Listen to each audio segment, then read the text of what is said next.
بسم الله الرحمن الرحيم الحمد لله رب العالمين وصلي وسلم على أشرف الأنبياء والمرسلين نبينا محمد وعلى آله وصحبه أجمعين وبعد السلام عليكم.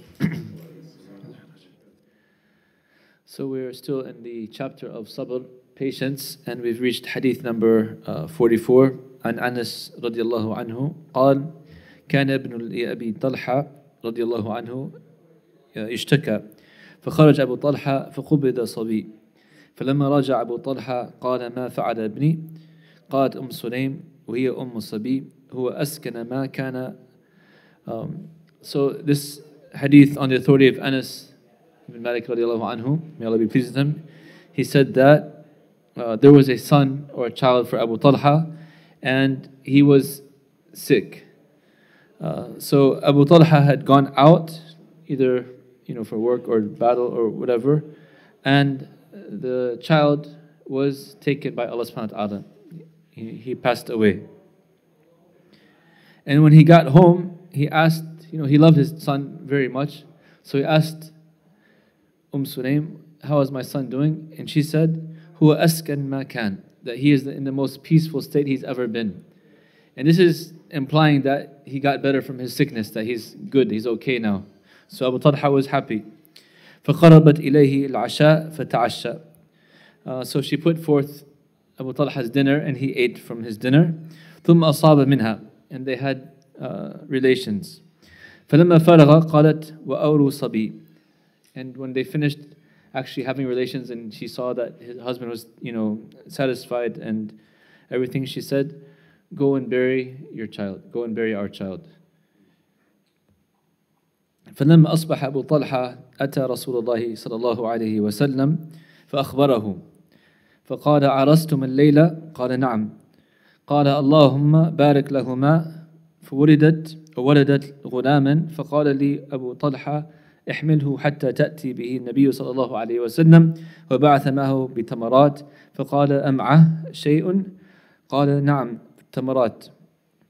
فقال أمعه شيئا؟ قال نعم تمرات. فأخذها النبي صلى الله عليه وسلم فمرغها ثم أخذها من فيه فجعلها في صبي ثم حنكه وسماه عبد الله. So it goes after she had given the news that the child has passed away, to bury him. He went in the morning to the Prophet ﷺ and told the Prophet what had occurred. And the Prophet, he said, Arastum al-layla, did you wed that night? Meaning, did you have sexual relations? And he said yes. And then the Prophet made dua for them. Oh Allah, bless them both, and bless them in their relationship and bless them in their child. And subhanAllah, they were given a son again, subhanAllah. And when the boy was born, it was said to be taken to the Prophet ﷺ. And the Prophet asked, is there anything with you? And they said, yes, there's some dates. So the Prophet ﷺ took the dates and chewed it and then put it in the mouth of the baby. And this is called tahniq. ثُمَّ حَنَّكَهُ وَسَمَّاهُ Abdullah. And then the Prophet named him Abdullah. And this hadith was narrated by Al-Bukhari and Muslim. متفق عليه. And then في رواية لبخاري قال ابن عيينة فقال رجل من الأنصار فرأيت 9 أولاد كلهم قد قرأوا القرآن يعني من أولاد عبد الله المولود رضي الله عنهم. Ibn Uyayna, he said in another narration by Bukhari that a person from the Ansar said that he saw 9 children from this child.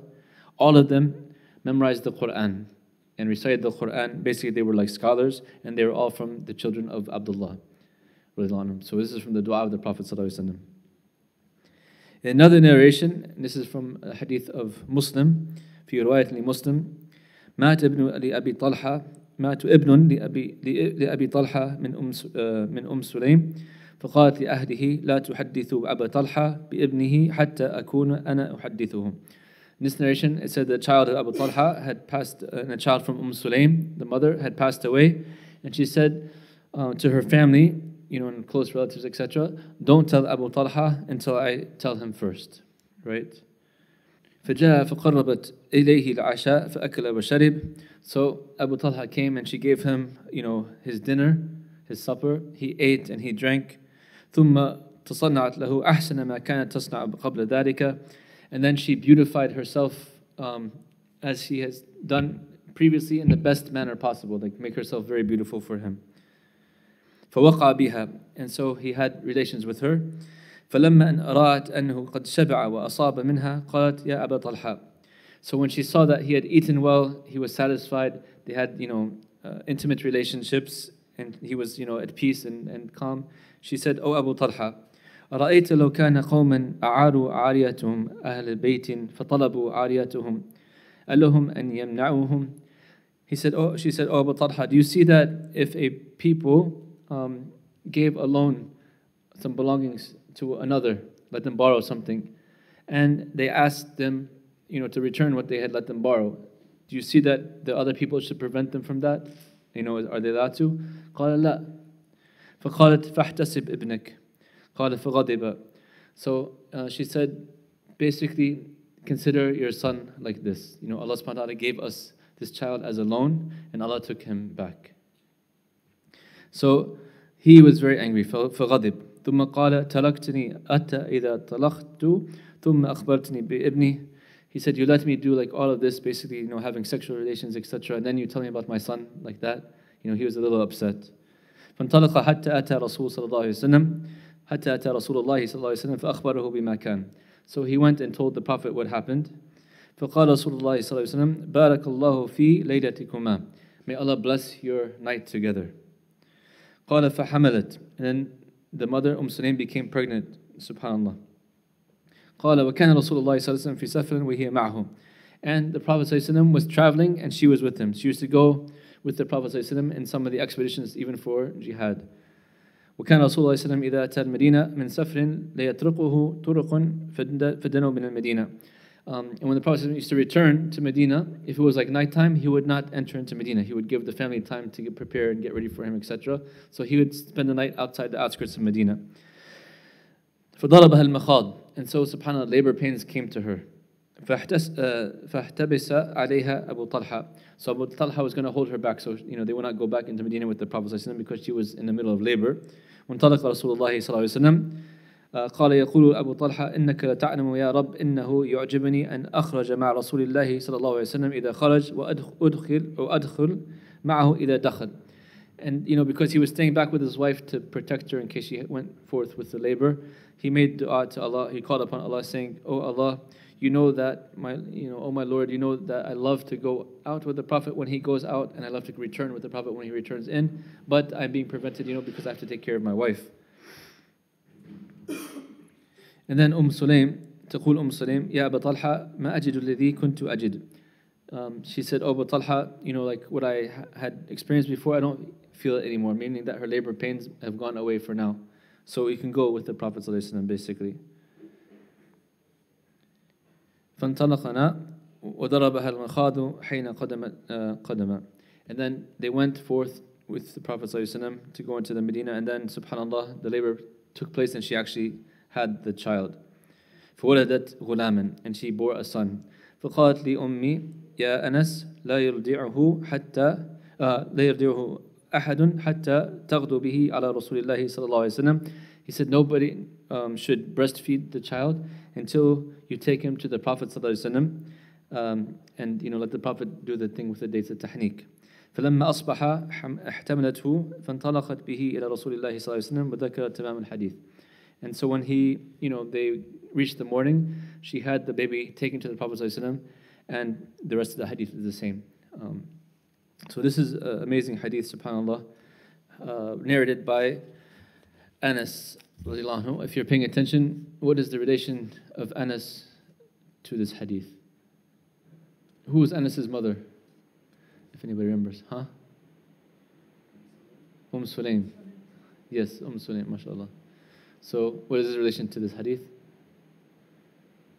But Abu Talha is not his father. And who's Abdullah to him? His brother, yes. His brother from the mother, right? So Anas he has a very close relation to the hadith because his family is actually in the story, subhanAllah. And it's narrated, about Abu Talha, radiallahu anhu. He was from the early Muslims who pledged allegiance to the Prophet ﷺ. I think he came in the um, either the first or second delegation, the 12 early Muslims from the Medina that came to him, and he was actually a tribal leader of Khuzayma. He was known to be a very skillful warrior and archer and leader, and it was known to have a very strong devotion and love for the Prophet ﷺ. Like we can see from his hadith, he always liked to accompany the Prophet in his travels, going out, even coming into the Medina. He actually found out about Sulaym previously while he was a non-Muslim, and he was attracted to her and wanted to marry her, and she was already a Muslimah. So he put forth, the proposal, and she said, when the proposal came to her, I would not object to marrying someone like you, to Abu Talha. However, you're an idolater, idol worshipper, and I cannot marry an idol worshipper. So, subhanAllah, he studied about the deen and he became a Muslim. She told him too, if you were to accept Islam, that would be, I would consider that as my dowry, the mahar, subhanAllah. And so he became Muslim, and there's a narration by some of the companions that said that this was the most valuable mahar or dowry in the history of Islam, because it was the Islam of Abu Talha radiallahu anhu. Talha, the meaning means generous. His name was Zayd, and his kunya was Abu Talha, meaning that he was a generous person, subhanAllah.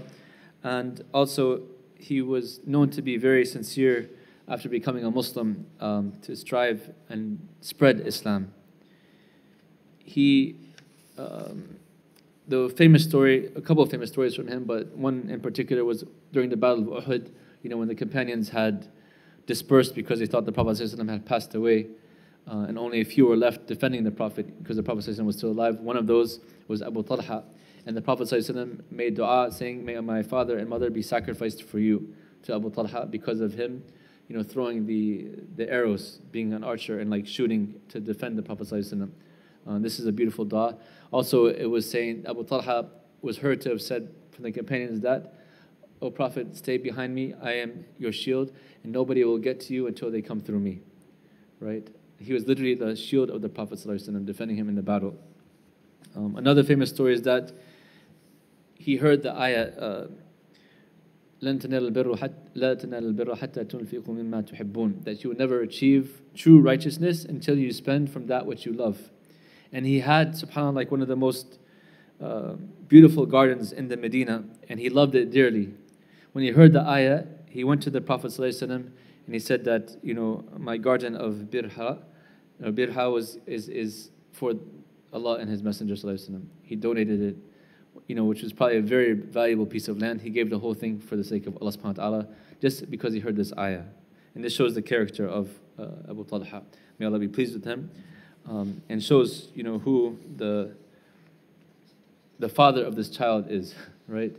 He's a leader, a warrior, and a person with a kind heart, and very, concerned about giving sadaqah and pleasing Allah subhanahu wa ta'ala and helping the Muslims. And then we see, the mother, of course, Sulaym. It was said that she was known to be, beautiful, mashallah, and she was very, on the petite side, small.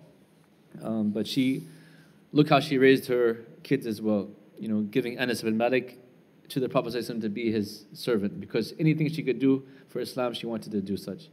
And it's reported that she would even accompany the Prophet ﷺ on his travels, or even in the jihad, to see if she could help the soldiers, and the wounded. So this is a very blessed family. May Allah have mercy upon them and reward them for their efforts. So in this hadith, we see how the patience of Sulaym, radiallahu anha, right? You have to imagine, Abu Talha was upset, for losing his son, but imagine the mother, who bore the child for 9+ months, breastfed the child. There's a close relationship a lot of times between the mother and the child, especially in infancy.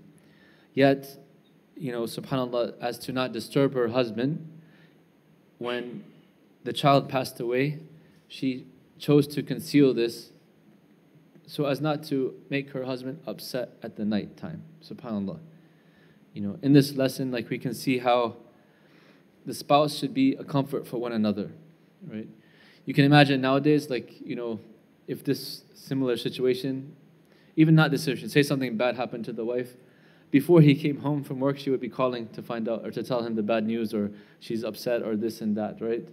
Or vice versa. Nowadays we have some men that are at home and women, working or something, and then the men, take complaining and stuff like that. So the idea basically is that this spouse, may Allah be pleased with her, she chose to not add distress to her husband, even to the point of like bearing this burden by herself, until she was able to tell him in the proper time.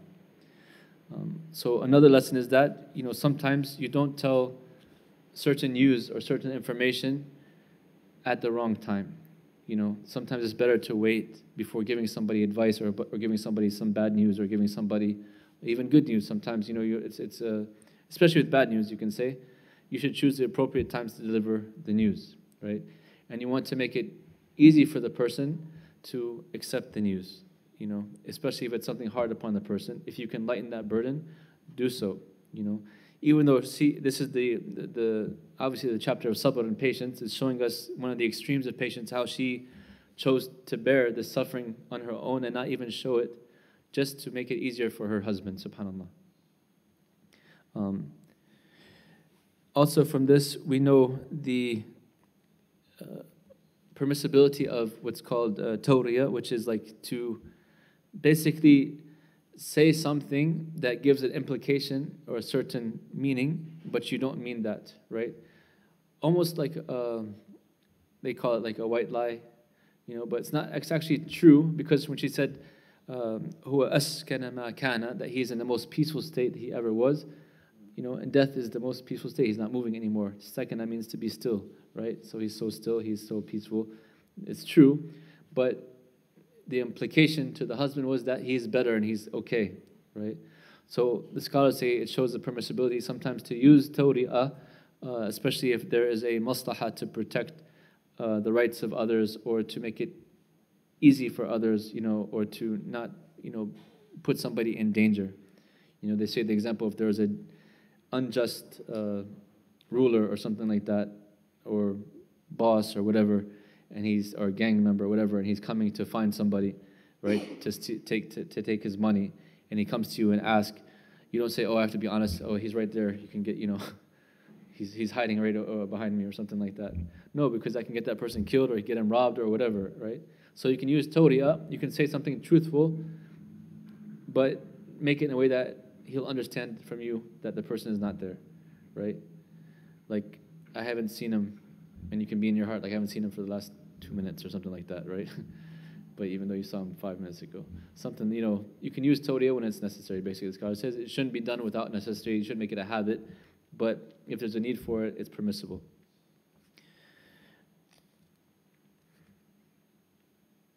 Also, this hadith shows us the adab of language, and using, proper speech in particular audiences, right? So the Prophet ﷺ, he said, "Arastum al-layla," like, did you wed last night? Obviously, they're already married, so he didn't mean the wedding, but he meant sexual relations. But instead of saying sexual relations, he did it in a very polite manner. And this is also something that we should learn as Muslims, that, sometimes you don't have to be so explicit or so rude or crude. You can use, what's called kinaya in Arabic language, which is like using more polite language that the meaning is understood without being offensive, right? And this is what our Prophet ﷺ was teaching us and showing us.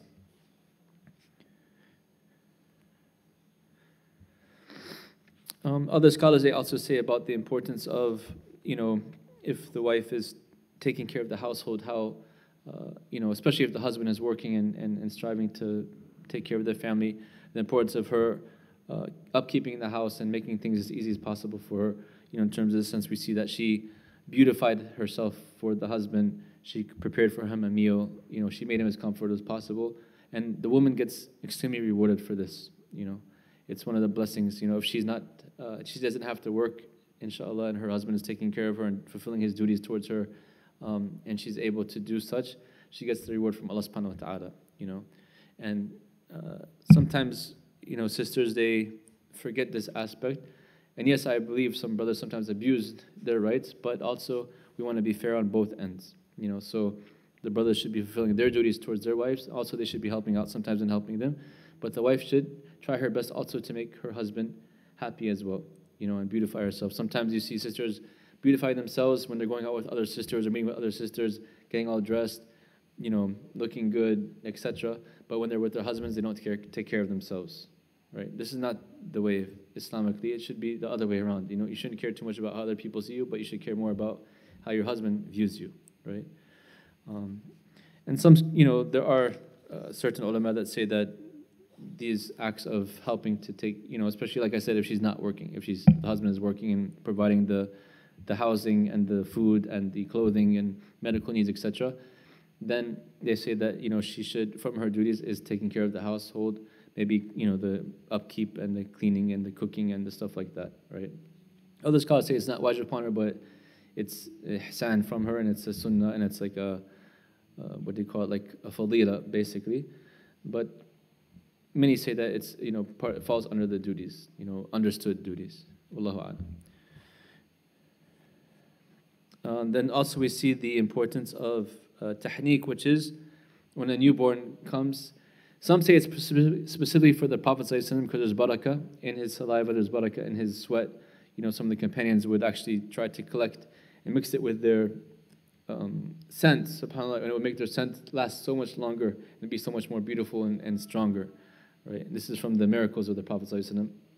And others say that the act itself can be applied even after the Prophet ﷺ. The Salaf used to take the date, chew on it, and then put it in their son's mouth, make it soft for them, especially if they're not sick or anything like that. But they can take it and put it, or a close relative, or imam, or somebody that's like in high, stature with the family, and they take the date and put it in the child's mouth. And that's called tahniq.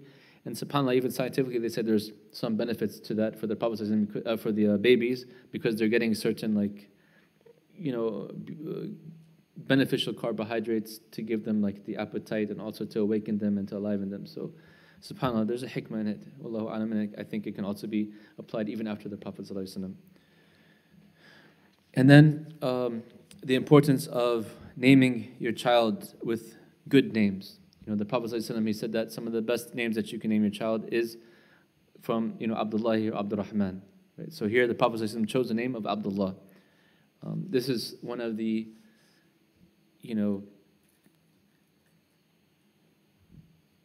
what can you say, like shi'ar of Islam, like the, I guess, sacraments, of having Muslim names and naming your children with the best of names. This is giving them a foot forward in Islam, to be called, like the Prophet ﷺ said, by the best of names. Unfortunately, sometimes we have Muslims who are living in the West giving their sons non-Muslim names. I'm not saying it's haram or anything like that, but be proud of our heritage and use these beautiful names that the Prophet ﷺ, the names of the prophets, the names like Abdullah, Abdurrahman, your forefathers' names of Arabic names or Islamic names. You have guys naming them sons, George or David or Carl or whatever, No offense to those names, obviously. It's permissible, inshallah, as long as it has any names of shirk in it. But the Prophet ﷺ is teaching us in this narration also that we should name the children with the best of names. Some people are embarrassed of their Muslim names and they start putting twists on it, like Muhammad, he's, all of a sudden known as Mo. Right? That's not necessary, right? Alhamdulillah, we should be proud of the names that we have and our parents have given us, inshallah, and we should ourselves try to give our children the best of names. Also, it shows the sunnah of the Prophet ﷺ, postponing entering, into his household to give his household time to prepare for him. So he disliked coming in the middle of the night to disturb the family. SubhanAllah, how the Prophet ﷺ was so wise and gentle and considerate of his family members, right? He would wait until the morning time or the afternoon or send word that he's coming. Usually he would pray in the masjid, 2 rakats of thankfulness coming back in the city, of Medina, and just giving time for the family. So this is also a sunnah to not abruptly go into your house without giving them proper notice, especially if you're coming back from travel. This is to make it easier for your household and also to make it easier for you, right? So you don't enter into a household. Maybe she didn't have a time to straighten out, for example, or maybe she wanted to cook you something, or maybe she had friends over, whatever the case may be. You don't want to like shock the family, so give them. The Prophet is teaching us to give them proper notice, and also shows us the dua of the Prophet is mustajab, right? Answered by Allah subhanahu wa ta'ala. In this case, he made dua for the child. You know, there's some narrations I believe that say that Allah subhanahu wa ta'ala was like happy with what you did last night about Sulaim radiallahu anha, right? So the Prophet made dua for that child, and that child was Mubarak. He had 9 boys who all memorized the Quran. You know, this is a great ni'mah from Allah subhanahu wa ta'ala, and this shows the dua of the Prophet ﷺ is mustajab, it is answered.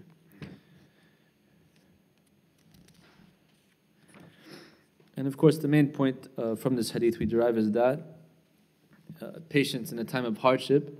You know, like Sulaim, radiallahu anha, she was a woman, you know, and we can imagine she's a petite woman. It adds to it, subhanAllah, but she was a warrior, a strong woman, and had patience. So even in the face of such grief and hardship and sorrow, she bore it with a smile. You know, she made it considering others before herself. And this is a great lesson in patience. You know, sometimes when hardship is coming, to be pleased with the decree of Allah subhanahu wa ta'ala and not, you know, put your burden on others. Sometimes it's better to hold that burden and lighten the burden of others. And Allah subhanahu wa ta'ala gives you that much more reward.